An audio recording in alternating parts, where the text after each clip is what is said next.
Tinapay mula sa langit. A daily morning devotion with CRC Family.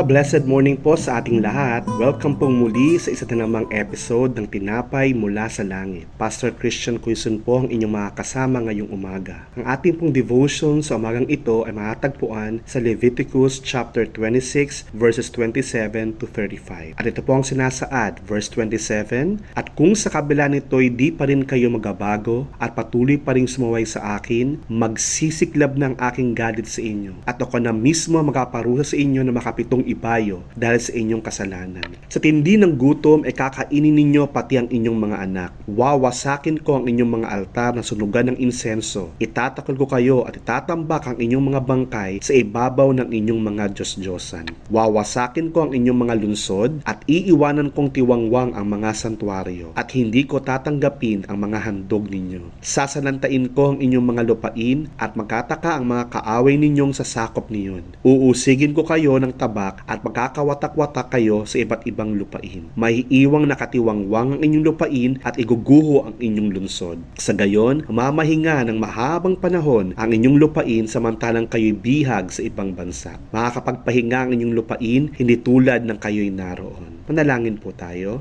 Mahal naming Ama sa Langit, kami po ay lubos na nagpapasalamat sa inyong unconditional love. Sa kabila ng aming mga pagkakasala, pagkukulang at kahinaan, kami pa din ay pinapatawad ninyo at binibigyan ng panibagong pagkakataon at bagong pag-asa. Maraming salamat po sa inyong makapangyarihang salita na patuloy na nagpapalakas sa amin at nagpapalago ng aming pananampalataya. Samahan ninyo po kami, Banal na Espiritu, hindi lamang po ngayong umaga, kundi sa buong araw na ito. In Jesus' name, Amen. Ang Leviticus chapter 26 ay tungkol sa pagsunod at hindi pagsunod ng mga Israelita sa ating Diyos. Natutunan natin sa mga nakaraang araw na may pagkapala sa pagiging masunurin na matatagpuan natin sa Leviticus chapter 26 verses 1 to 13 at kaparosahan naman sa pagsuway mula Leviticus chapter 26 verses 14 to 46. According to Leviticus chapter 26 verses 27 to 35, because of their continued disobedience, they experience different difficulties and even severe situations like severe hunger, death, defeat, desolation, and exile. But what do you mean by disobedience? According to Merriam-Webster Dictionary, disobedience is unwillingness to comply with the guidance of authority, especially refusal to follow God's will.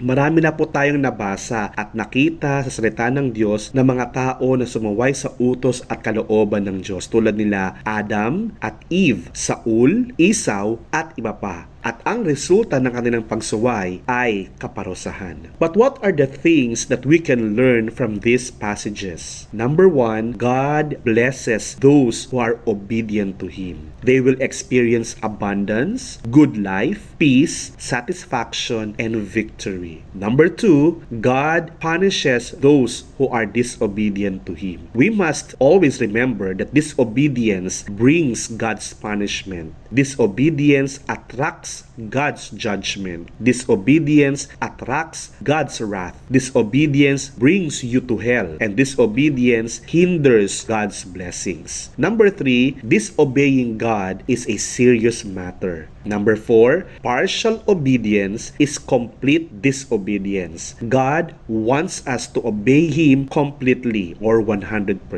And number 5, obedience as well as disobedience is a choice. We have a choice. According to Romans 6:12 to 14, let not sin therefore reign in your mortal body to make you obey its passions. Do not present your members to sin as instruments for unrighteousness, but present yourselves to God God as those who have been brought from death to life, and your members to God as instruments for righteousness. For sin will have no dominion over you, since you are not under law but under grace. Dear brethren, God wants us to live a life of obedience so that we would enjoy God's favor, prosperity, and blessings upon our lives. But those who are living in disobedience, God is calling you to repentance. He is just, but He is also loving. He wants to heal you and restore you. Let us pray. Our loving God, thank you for reminding us that obeying you is very important as your children. We have seen in the Israelites that every time they obey you,